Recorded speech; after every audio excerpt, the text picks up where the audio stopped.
ತಾಲೂಕು ಆಡಳಿತ ಕಲಬುರಗಿ ಮತ್ತು ಪುರಸಭೆ ಅಫಜಲ್ಪುರ ವತಿಯಿಂದ 5 ಗ್ಯಾರಂಟಿಗಳ ಜಾಗೃತಿ ಸಮಾವೇಶ. ಹೌದು ವೀಕ್ಷಕರೇ, ಕಾಂಗ್ರೆಸ್ ಸರ್ಕಾರ 5 ಗ್ಯಾರಂಟಿ ಯೋಜನೆಗಳ ಬಗ್ಗೆ ಜಾಗೃತಿ ಮೂಡಿಸುವ ಸಲುವಾಗಿ ಅಫಜಲ್ಪುರ ಪಟ್ಟಣದ ಶೆಟ್ಟಿ ಫಂಕ್ಷನ್ ಹಾಲ್ನಲ್ಲಿ ಕಾರ್ಯಕ್ರಮ ಹಮ್ಮಿಕೊಳ್ಳಲಾಗಿತ್ತು.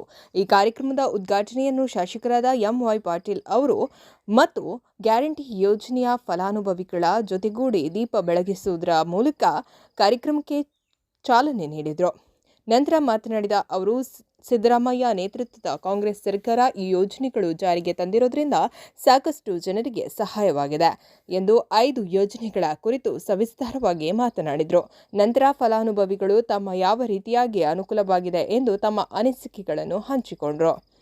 ಈ ಸಂದರ್ಭದಲ್ಲಿ ತಾಲೂಕು ದಂಡಾಧಿಕಾರಿಗಳಾದ ಸಂಜೀವ್ ಕುಮಾರ್ ದಾಸರ್, ಪುರಸಭೆ ಮುಖ್ಯ ಅಧಿಕಾರಿಗಳಾದ ವಿಜಯ್ ಮಹಂತೇಶ್ ಹೂಗಾರ್, ಮಹಿಳಾ ಮತ್ತು ಮಕ್ಕಳ ಕಲ್ಯಾಣ ಅಧಿಕಾರಿಗಳು, ಜೆಸ್ಕಾಂ ಅಧಿಕಾರಿಗಳು ಮತ್ತು ಬ್ಲಾಕ್ ಕಾಂಗ್ರೆಸ್ ಅಧ್ಯಕ್ಷ ರಮೇಶ್ ಪೂಜಾರಿ, ಎಸ್ಸಿ/ಎಸ್ಟಿ ಬ್ಲಾಕ್ ಕಾಂಗ್ರೆಸ್ ಅಧ್ಯಕ್ಷರಾದ ಮಹಲಿಂಗ ಅಂಗಡಿ, ಪುರಸಭೆ ಸದಸ್ಯರಾದ ನಿಂಗು ಚಲವದಿ ಹೀಗೆ ಅನೇಕರು ಉಪಸ್ಥಿತರಿದ್ದರು. ಕಾಂಗ್ರೆಸ್ ಪಕ್ಷ ಮಾತ್ರ ಈ ದೇಶದ ಅಭಿವೃದ್ಧಿಗೆ ಎಲ್ಲ ಜನರಿಗೂ ಕೂಡ ಹಿತವನ್ನು ಬಯಸುವಂತ ಪಾರ್ಟಿ ಇದು ಕಾಂಗ್ರೆಸ್ ಪಕ್ಷ. ಪುರುಷರಿಗೆ ಬರ್ತದೆ, ಹೆಣ್ಣು ಮಕ್ಕಳಿಗೂ ಬರ್ತದೆ.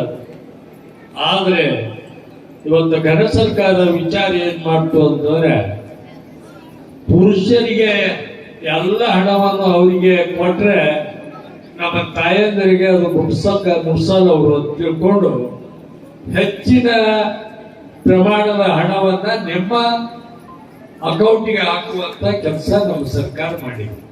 ಅವರು ನಿಮ್ಮ ಮೇಲೆ ಬಹಳಷ್ಟು ಕಾಳಜಿ ಇದೆ, ನಮ್ಮ ಹೆಣ್ಮಕ್ಳಿಗೆ ಒಳ್ಳೆಯದನ್ನು ಮಾಡಿದೆ ಸರ್ಕಾರ ಅಂತ ಅವರು ಭಾವನೆ ಆಗಿದೆ. ಅದಕ್ಕಾಗಿ ಈ ಕೆಲಸ ಇವತ್ತು ಸರ್ಕಾರ ನಿಮಗೆಲ್ಲ ಮಾಡಿದೆ. ಅದರ ಉಪಯೋಗ ನೀವೆಲ್ಲ ಸರಿಯಾದ ರೀತಿಯಲ್ಲಿ ತೆಗೆದುಕೊಳ್ತಾ ಇದ್ದೀನಿ ಅಂತ ನನಗೆ ಅನ್ನಿಸ್ತದೆ. ಈ ಯೋಜನೆ ಇವತ್ತು KSRTCಗೆ ಹಾನಿಯಾಗಿಲ್ಲ, 10 ಪಟ್ಟು ಲಾಭ ಆಗಿದೆ. ಇರಬೇಕು ಅವರು KSRTC ನಿಮ್ದೆಲ್ಲ ಹಣ ಸರ್ಕಾರ ಕೊಡ್ತದ.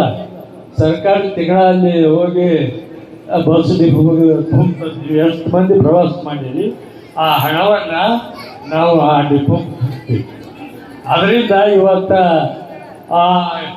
ಏನು KSRTC ಲಾಭ ಮಾಡ್ತಾ ಇದೆ. ಇವತ್ತು ಎಲ್ಲೂ ಲಾಭ ಮಾಡಿದ್ದಿಲ್ಲ, ಅದು ನುಕ್ಸಾನ್ದಾಗೆ ಹೋಗ್ತಿತ್ತು.